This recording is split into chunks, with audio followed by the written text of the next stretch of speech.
Hi friends, ఈ గుడి మా ఊరి శివాలయం. మేము కొన్న కొత్త ట్రాక్టర్ను ఇక్కడ పూజ చేయించడానికి తీసుకొని వచ్చాము.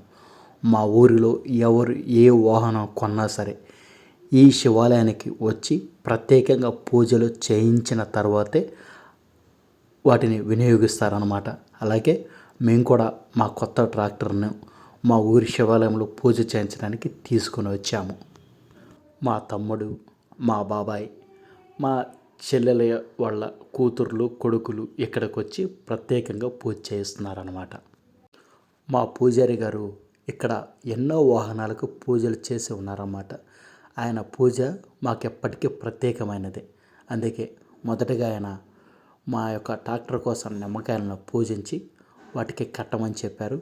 మా బాబాయ్ ఆ నిమ్మకాయలను మా ట్రాక్టర్కి కడుతున్నారన్నమాట.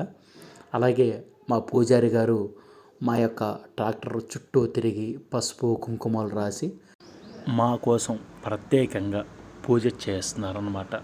అలాగే మా పూజారి గారు మా చుట్టుపక్కల ఉన్న 10 గ్రామాలకు ఆయన ఒక్కరే. ఏ పెళ్ళి జరిగినా, పేరంటం జరిగినా ఆయన దగ్గరికి వెళ్ళి మంచి ముహూర్తం పెట్టించుకున్న తర్వాతే మిగతా కార్యక్రమాలు స్టార్ట్ చేస్తాం. అంతటి గొప్ప పండితుల వారు ఆయన.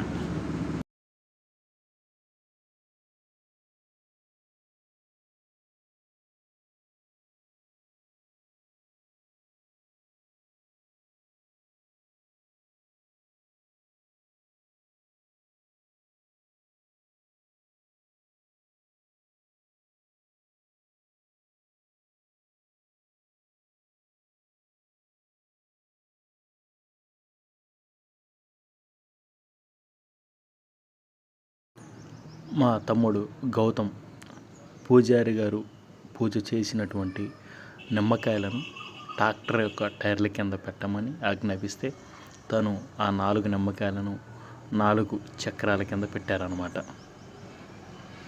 ఆ తర్వాత మరల మా పూజారి గారు ట్రాక్టర్కి సంబంధించిన పూజ మొదలుపెట్టి మా బాబాయ్ యొక్క గోత్ర నామాలతో పూజ మొదలు పెట్టారన్నమాట.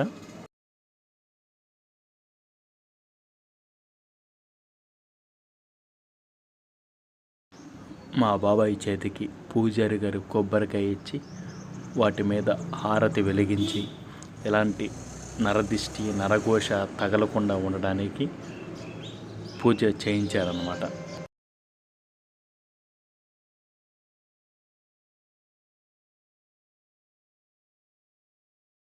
ఆ తర్వాత మా బాబాయ్ ట్రాక్టర్ ఎక్కి దాన్ని స్టార్ట్ చేసి ఆ నిమ్మకాయలను తొక్కిస్తూ ఆ వాహనాన్ని ముందుకు కదిలించారు. అంతటితో పూజ ముగిసిపోయిందన్నమాట. తిరిగి ప్రయాణం చేశారు ఆ ట్రాక్టర్ మీద మా బాబాయ్, మా యొక్క పిల్లలు. వాళ్ళు కూడా మా యూట్యూబ్ ఛానల్స్లో చాలా వీడియోస్ చేశారు. మా యూట్యూబ్ ఛానల్ ఉన్న వీడియోలు చూస్తే వాళ్ళు మీరు ఖచ్చితంగా గుర్తుపడతారన్నమాట. మా యొక్క వీడియోని చూసినందుకు చాలా థ్యాంక్స్ ఫ్రెండ్స్.